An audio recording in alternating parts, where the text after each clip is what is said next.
Hello everyone, welcome to Vaidyanath की class. और आज के इस वीडियो में हम लोग बात करने वाले हैं consumer equilibrium in case of a single commodity. और ये है हमारा वीडियो नंबर 33। तो ये एक एपिसोडिक एक्सप्लेनेशन है। तो अगर आपने वीडियो नंबर 32 नहीं देखा है तो एक बार हमारे चैनल के प्लेलिस्ट में जाके उसको ज़रूर देखें। और इससे पहले हम एक बार रिवाइज कर लेते हैं वीडियो नंबर 32 को।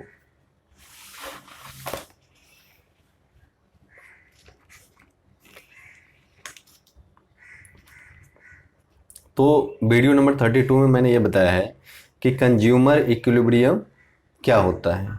तो सबसे पहले हम लोगों ने ये सीखा है कि कंज्यूमर क्या होता है, कि consumer is those person who consumes goods and services.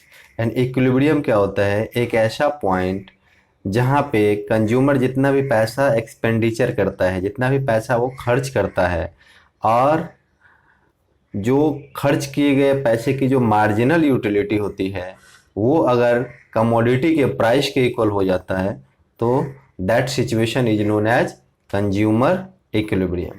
So consumer equilibrium represents the state of the maximum satisfaction to the consumer from the given money income. और हम लोगों ने देखा था कि there are three types of consumer equilibrium. Consumer equilibrium in case of single commodity, consumer equilibrium in case of two or more commodity, और consumer equilibrium in only two commodity. तो consumer equilibrium in single commodity और consumer equilibrium in to और मोर commodities में हम लोग जो study करेंगे वो क्या होगा, कार्डिनल अप्रोच में। But consumer equilibrium only two commodity में जो हम लोग स्टडी करेंगे वो क्या होगा, ऑर्डिनल अप्रोच। और इसमें हम लोग आईसी कर्व के बारे में पढ़ेंगे कि इंडिफरेंस कर्व क्या होता है, उसका प्रॉपर्टी क्या होता है, बजट लाइन क्या होता है, बजट लाइन का क्या में किस तरीके से चेंज आता है, और इसमें कंज्यूमर इक्विलिब्रियम क्या होता है। तो आई होप कि आपको समझ में आ गया होगा। अब हम लोग बात करते हैं वीडियो नंबर 32 का, consumer equilibrium in case of a single commodity. अब देखिए, consumer equilibrium in case of a single commodity. Consumer क्या होता है हम लोगों को पता है, इक्विलिब्रियम क्या होता है पता है। तो consumer equilibrium in case of a single commodity, यानी कोई भी कंज्यूमर जो एक पर्टिकुलर सिंगल कमोडिटी को कंज्यूम करता है तो उसका इक्विलिब्रियम पॉइंट कहाँ होगा।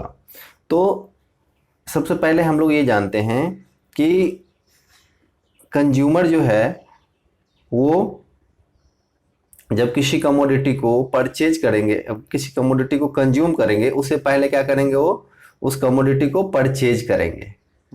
तो परचेज करेंगे तो क्या होगा कि वो पैसा खर्च करेंगे। तो जो पैसा जो खर्च किया गया, यानी कंज्यूमर के द्वारा किया गया पैसा, और उस पैसे से मिलने वाले जो उसकी जो मार्जिनल यूटिलिटी है, अगर वो प्राइस के इक्वल हो जाता है तो वो जो पॉइंट होगा that is known as consumer equilibrium in case of a single commodity. एक बार दोबारा रिकॉल करते हैं कि in case of a single commodity the consumer should purchase that quantity of the commodity where the marginal utility of the commodity in term of money becomes equal to the price of that the commodity। यानी क्या हो रहा है कि जितना पैसा consumer के द्वारा खर्च किया जा रहा है और उस पैसे की जो मार्जिनल यूटिलिटी है और उस कमोडिटी से मिलने वाला जो मार्जिनल यूटिलिटी है, अगर वो इक्वल हो जाएगा उस कमोडिटी के इक्वल, तो ये जो सिचुएशन होगा वो क्या होगा, consumer equilibrium in case of a single commodity. तो इसका क्या कंडीशन है कि marginal utility in term of money, यानी MUM equal to price of the commodity PX। यानी जितना भी पैसा खर्च किया जा रहा है और उससे जो एडिशनल यूनिट पैसा खर्च किया जा रहा है और उससे जो मिलने वाला जो सेटिस्फेक्शन है, मार्जिनल यूटिलिटी है, अगर जब प्राइस के इक्वल हो जाएगा तो वो जो पॉइंट होगा क्या होगा, इक्विलिब्रियम का पॉइंट होगा।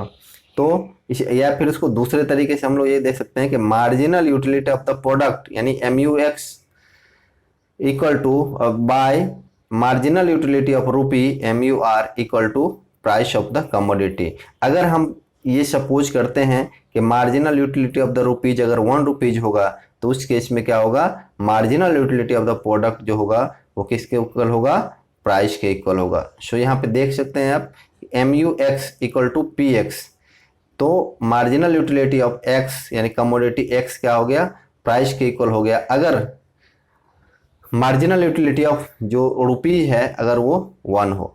तो एज ए सिंगल वर्ड हम लोग कैसे समझेंगे, consumer equilibrium in case of a single commodity, कि कोई भी कंज्यूमर जब एक पर्टिकुलर कमोडिटी को कंज्यूम करने के लिए परचेज करता है, तो जब परचेज करेगा तो पैसा खर्च करेगा, जब पैसा खर्च करेगा तो जितना पैसा वो एडिशनल खर्च कर रहा है तो उस एडिशनल पैसे के खर्च से और जो मार्जिनल यूटिलिटी ऑफ मनी है अगर जब वो इक्वल हो जाएगा प्राइस कमोडिटी के प्राइस से, तो वो सिचुएशन क्या होगा, consumer equilibrium in case of a single commodity.